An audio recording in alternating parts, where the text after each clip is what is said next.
मसाला को सेकते जाइए। समाज सेवा हम अपनी स्वेच्छा से करेंगे ना। समाज सेवा जब की जाती है तो जब हमको टाइम मिलेगा तो हम समाज सेवा करेंगे। उसका पैसा हमें सरकार देती थी। आज क्या है कि हमारे वाउचर पे 55 कार्य दे दिए गए हैं, तो 55 कार्य दिए गए हैं उसमें भी पाबंदियां लगा दी जाती है कि तुम ये कार्य करो, जबरन हम लोगों से करवाया जाता है। तो क्या सरकार ये नहीं समझती कि ये समाज सेविका है, तो ये जो है अपनी स्वेच्छा से जब टाइम पाएगी तो ये कार्य करेगी, क्योंकि हम इनको कोई फिक्स मानदेय नहीं देते हैं। तो अगर सरकार नहीं इसके मानती तो हम लोगों ने उस समय यही लिखा था कि हम लोग आंदोलन नहीं करेंगे। लेकिन आज जब इतने कार्य हमें दे रहे हो, उसका पैसा नहीं दोगे तो हम लोग जबरदस्ती आप हमें दबाव देके कार्य कराएंगे तो हम आंदोलन नहीं करेंगे तो क्या घर बैठेंगे? पहले इस बात को समझो, क्योंकि जिस समय हम लोग ऐसा हुए थे उस समय इतने भयानक अपने ग्रामों में इतनी भयानक बीमारी महामारी, चाहे पोलियो हो, कुष्ठ रोग हो, थाइलेरिया हो, सारी बीमारियों का प्रकोप था। उस समय क्या था कि कितने एनजीओ लगाए गए, यूनिसेफ लगाए गए उन सब बीमारियों को कम करने के लिए। लेकिन ये बताइए उस बीमारी को कोई कम कर पाया था? इसके पहले जब से आसान युक्त नहीं हुई थी, इसके पहले किसी ने कम किया? 2007 के बाद जब से आसान युक्त हुई, मात्र 7 में नियुक्ति हुई। 2014 में आशाओं ने अपने भारत देश को पोलियो मुक्त प्रमाण पत्र उसको मिल गया। आशाओं के रहते ही उसको पोलियो मुक्त प्रमाण पत्र अपने देश को मिला था। उसका भी हम लोगों को श्रेय दिया गया, लेकिन उसका 1 रुपये नहीं दिया गया। अभी जो हमारी छोटी छोटी समस्याएं ब्लॉक लेवल से है, जितने भी कार्य हम कर रहे हैं, अगर उसका सरकार तो दे रही है, ये बात आप लोग नोट करिए, जितने भी कार्य हम लोगों के वाउचर में है उसका पेमेंट सरकार हमें कर रही है। लेकिन मिल कहाँ से नहीं रहा? जो हमारे ब्लॉक लेवल पे अधिकारी बैठे हुए हैं, जिले लेवल पे बैठे हुए हैं, वहाँ से हम लोगों का कट कर दिया जाता है। तो इसी के सुधार के लिए हम लोगों ने प्रयागराज में मार्च से धरना शुरू किया था, जिसे कोई अधीक्षक 23 ब्लॉकों के अधीक्षक ने सुनने से इनकार किया। सुना ही नहीं हमारी समस्या। तब हम लोगों ने 3 बार 4 बार जब सीएमओ को घेराव किया, सीएमओ सर ने हम लोगों को बिठा करके बातें की, अच्छे से बातें की और बोले मैं इसका निदान बहुत जल्द करने वाला हूँ। और ऐसा हुआ कि हमारे प्रयागराज सीएमओ सर ने आशाओं के पेमेंट के बारे में बहुत ही अच्छा निर्णय लिया और हर महीने हम लोगों ने जैसे 19 को वाउचर दिया तो 5 के अंदर 20 तक वाउचर जमा हो जाता है और 5 तक हम लोगों के खाते में पेमेंट करी जाती है।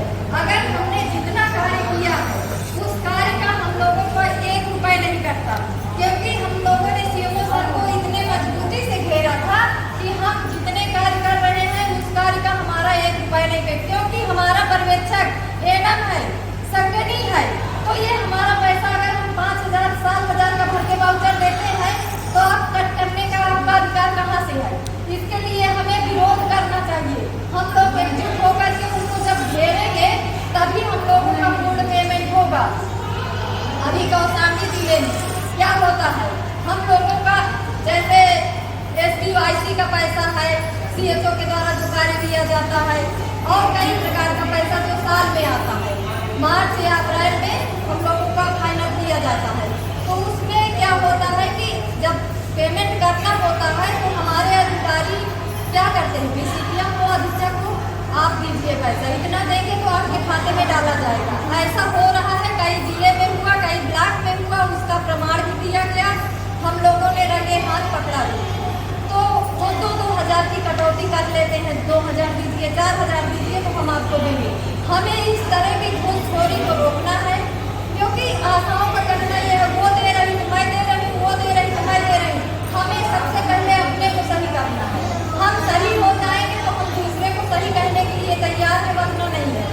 इसी तरह कौशाम्बी के सीएमओ को हम लोगों ने घेराव किया था आशाओं को भेज करके, तो कौशाम्बी सीएमओ क्या कहते हैं कि अगर आप लोग ये पति क्या करते हैं, आप लोग के पति नहीं कमाते हैं क्या? तो आशाएं बोली